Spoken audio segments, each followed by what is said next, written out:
How do you use a velocity time graph? So first let's talk about what is a velocity time graph.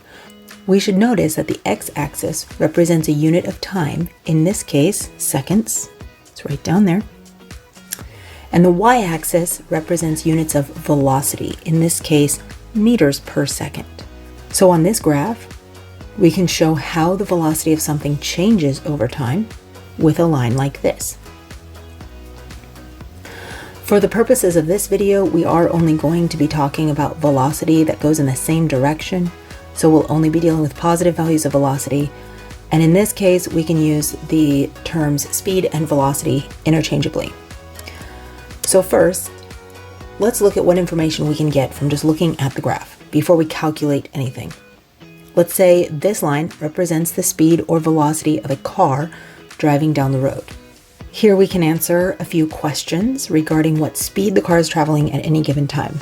For example, we may be asked, how fast was the car traveling after 4 seconds? In this case, we would look at 4 seconds and find where the line is, how fast the car was going at that time, and we see that the car was going 6 meters per second. We could also ask, what was the fastest speed that this car traveled, and when did it first achieve this fastest speed? Since speed is on the y-axis, we're looking for where the graph is the highest, and that is going to be this interval right here at 6 meters per second. So we know that that is also the fastest speed. And when did the car first achieve this speed? We can see that that happened right here at this point, which happened at the 3-second mark. We could also ask, during which interval was the car at a stop? We know that when something is at a stop, it is traveling 0 meters per second. It has no speed at all.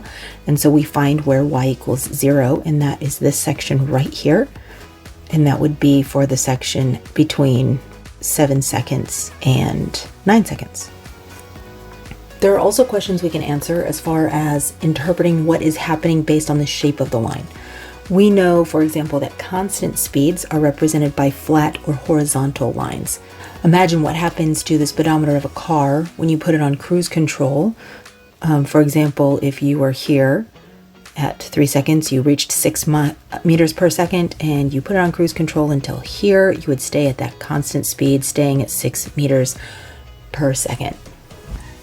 So we can see that between 3 seconds and 5 seconds, we were at a constant speed. We also can see that we were at a stop, kind of like a constant speed, but a speed of 0, between 7 and 9. And we can see another constant speed here between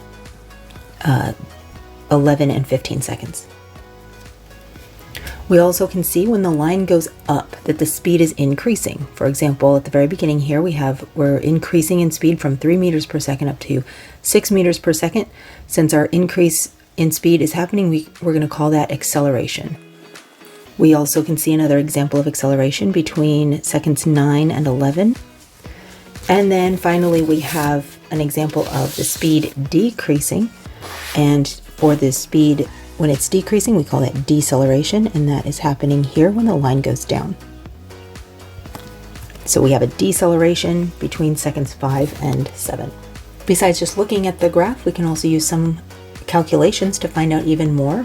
For example, we can find the average velocity between 2 points in time. Let's take this as an example. We might be asked, what is the average velocity for the interval of 0 to 3 seconds? So we're looking at from here to here, and that is because this is at the 0-second mark and the 3-second mark. First, we can see that the velocity started out at 3 meters per second and it ended at 6 meters per second. And since this is a straight line, and we can see that it is increasing at a steady pace, at a steady rate, then we can go ahead and just find the average of these 2 points right here. The average of 3 meters per second and 6 meters per second. And to find the average of two numbers, we add them together and then we divide by 2. So we're going to take 3 plus 6 and divide by 2. That would be 9 divided by 2. So our average speed is 4.5 meters per second. Another calculation you can do is to find the acceleration rate for any interval of time. Not all increases in speed, or not all accelerations, are done at the same rate. Have you ever heard, for example, of a race car that can go from 0 to 60 in a matter of seconds? But it might take the family minivan significantly longer to increase at the same speed. They would have different rates of acceleration. The way to do this is to find the slope. But why is it the slope of the line that shows us acceleration? Let's look at a formula that we have for acceleration. Acceleration is equal to velocity over time. Or more specifically, we could say that the change in velocity over the change in time. We want to know how much velocity or how much speed has increased or have changed over how many seconds it took to make that change. Since we know velocity is on the y-axis and time is on the x-axis, we could actually say that this is the same as the change in y over the change in x, which is slope. So that's why slope is what's going to tell us the acceleration. Also think about it, if you have a steep acceleration, you're going to have a higher slope. It's going to increase faster versus that might be like the race car going 0 to 60 in just a few seconds versus a family minivan that might take much, much longer to reach that same speed, and it would have a slower acceleration. So let's try this example. We want to calculate the acceleration for the interval of 0 to 3 seconds. So again, we're looking at the acceleration interval here. And we're going to calculate this by thinking of how much did the speed increase. Well, the speed increased from 3 to 6, or it increased by 3. And how much time did it take in order to make that happen?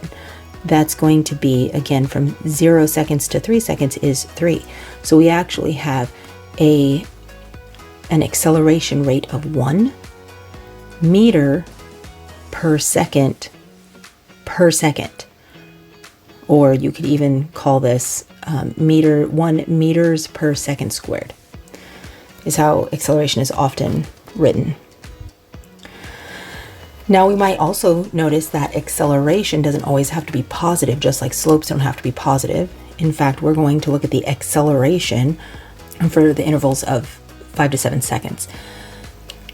Well, we start out at a velocity of 6 meters per second here, and we end at a velocity of 0 meters per second. So the change in y is actually -6. It's changing, it's dropping by 6.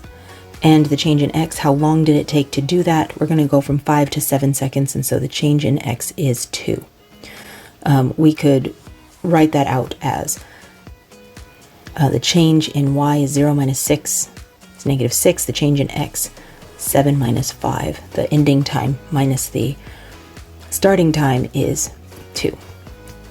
So here we have a deceleration because it's a negative number, and that is -3 meters per second squared. And there you go.